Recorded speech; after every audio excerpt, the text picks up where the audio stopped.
आमतौर पर हम क्रोधित हो जाते हैं क्योंकि चीजें उस तरह नहीं होती जैसी हम चाहते हैं। गुस्सा हमारी कमजोरी से पैदा होता है और अगर इसे नियंत्रित न किया जाए तो यह हमारी सबसे बड़ी कमजोरी बन जाता है। दूसरे शब्दों में, जब हम अपनी इच्छाओं को पूरा नहीं कर पाते तो हमें गुस्सा आता है। याद रखें कि क्रोध हमारे अंदर है और हम इसके लिए जिम्मेदार हैं।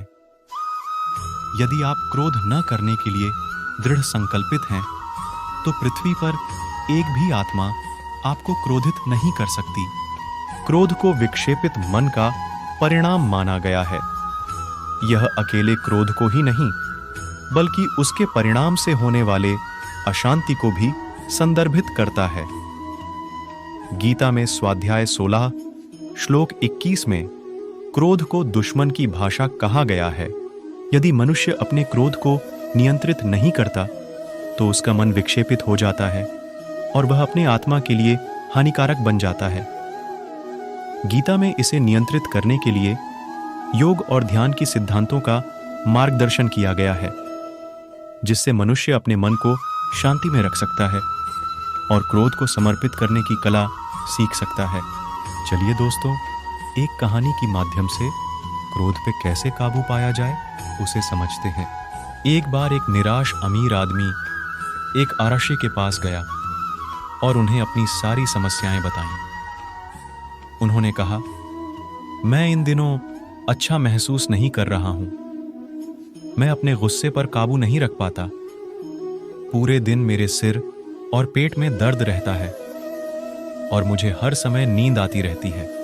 जब भी मैं उनसे बात करता हूं तो मेरा भाई और मेरी पत्नी मुझसे लड़ते हैं और मेरे नौकर मुझे पसंद नहीं करते। साधु ने कहा, तुम्हारी समस्या का समाधान मेरे पास नहीं है। बहुत अनुरोध करने पर ऋषि ने उससे कहा कि 10 दिन बाद उसकी मृत्यु हो जाएगी। इससे वह आदमी स्तब्ध रह गया। उन्होंने ऋषि से इसका समाधान पूछा। इस पर ऋषि ने उत्तर दिया, मृत्यु निश्चित है और इसे कोई टाल नहीं सकता। उसने ऋषि को धन्यवाद दिया और चला गया।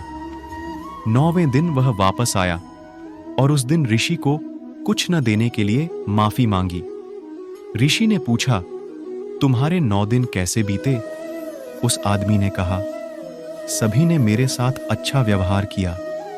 आश्चर्य की बात यह है कि मुझे गुस्सा नहीं आया और मैं हर 1 मिनट में जिया। मेरी पत्नी और मेरा भाई मुझसे बहुत प्यार करते हैं। वह मैं ही था जो हमेशा उनसे गुस्से में बात करता था। ऋषि ने उत्तर दिया, तुमने स्वयं ही अपनी समस्या का समाधान ढूंढ लिया है। जब आपको पता चला कि आपके पास जीने के लिए केवल 10 दिन हैं, तो आपने इसे छोटी छोटी बातों पर गुस्सा करके बर्बाद नहीं किया। तब निराश अब खुश आदमी समझ गया। उसने साधु को कुछ पैसे दिए और चला गया। भगवद गीता के अध्याय 2 में भगवान कृष्ण कहते हैं कि मृत्यु निश्चित है।